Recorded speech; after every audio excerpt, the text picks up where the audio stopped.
Hey, what's going on, everybody? We are the Fife Nation. My name is Jordan, and today I'm going to be discussing with you guys my level 20 to 30 EB Shadow Guide. Now, I still haven't gone Eldritch Battery yet, and I still haven't gone Ice Shot yet. I believe I'm going to go Eldritch Battery between the 30 and 40 cycle, and actually maybe 2 or 3 levels. I'm going to go Eldritch Battery.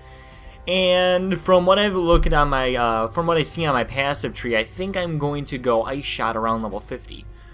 Okay, so currently, what I've changed from the last 10 levels is actually the same day. I'm actually having a ton of fun with this character, just using the Poison Arrow, because Poison Arrow is actually getting pretty powerful. I went up here and I grabbed all the life nodes. It's pretty predictable. When you're near life nodes, of course you're gonna grab it. I still haven't gotten any of the crit nodes yet. I haven't gotten the cold passives yet because I'm not using Ice Shot quite yet. I believe I have to go down here and get these few nodes down here, which will increase my damage quite a bit. So right now I'm going through and I'm getting the maximum energy shields. So when I do go Eldritch Battery, I'm going to be using a aura called Discipline. So what Discipline does is it's pretty much mandatory for those, and don't ignore my stash as a mess. It's pretty much mandatory. Is it right here? No, it's Power 7. Where is it? It was over here.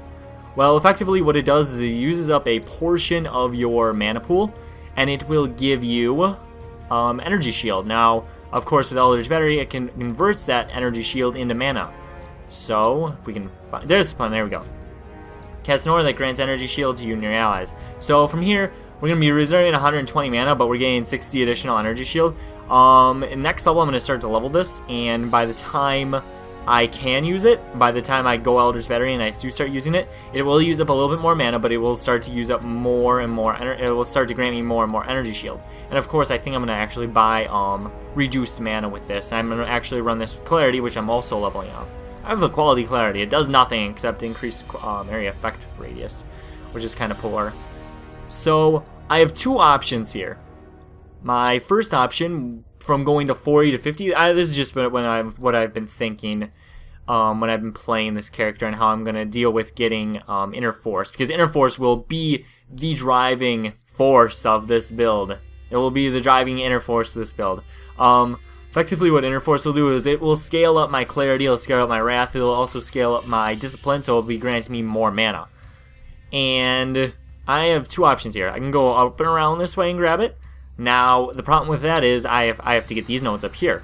And it would be faster, it would be easier for me to go up here. Now, this is going to take quite a few levels. This is 1, 2, 3, 4, 5, 6, 7, 8, 9, 10, 11, 12. 12 levels currently. 12 passive points currently. That's only like 7 or 8 levels. 7-ish levels, I suppose. So it's not really too bad to get Inner Force, a rush to Inner Force, and then grabbing the life nodes, grabbing Static Blows and the Freeze passives. That's when I believe I'm going to go with Ice Shot, and I'm going to start to get my crit nodes and start to get my my freeze nodes down here. So yeah, that's pretty much my ideology with this build so far. I think I'm going to spend another point into here and grab these life nodes. In my original build, I didn't grab these 3 life nodes, but now I'm thinking about it. Now I'm going to go like 7 levels without grabbing any life nodes. I think I'm going to want to grab these and maybe just respect out of them when I get up here, because that'll just be, I think that'll just be worth it for the time being, just playing it safe. Alright guys, well, I haven't really talked about the pros and cons. The pros and cons so far with going from 20 to 30, there really hasn't been too many cons, except for the fact that I'm using Poison Arrow, and in Act 3 a lot of mobs are actually, they are resistant to cast damage, which kind of sucks. But I did get this awesome bow, and it just wrecks. This is literally a really good bow. This is literally a really good bow. I mean, it does a lot of damage, and I've been kind of one-shotting mobs. It's fun. It's actually a lot of fun one-shotting mobs. I haven't really done that in a while on bow characters, but yeah, it's cool. Poison Arrow does a ton of damage when the mobs, of course, don't resist chaos, which there's no really get around to that. You don't really have an aura or a curse that negates chaos damage. Just hasn't been implemented into the game yet.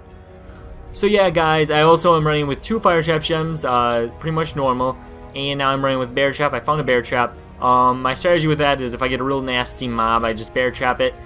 Throw a few fire traps on it and put the poisonous cloud over it from Poison Arrow, and they're dead. It's pretty much just dead. And I'm currently leveling up Clarity too. I think I have a level like 3 or 4, and I'm just keeping it at level like 4. Okay, I'm just keeping it at level 4 until I go Eldritch Battery and I see how much mana I actually do have. Alright guys, I really hope you enjoyed this video. If you haven't seen my other Eldritch Battery Shadow videos, the 1-20 guide is also up. I'll throw a link in that in the description. If you want to see the concept video where I go through the entire build, that will also be in the description. Alright guys, I'll see you all next time.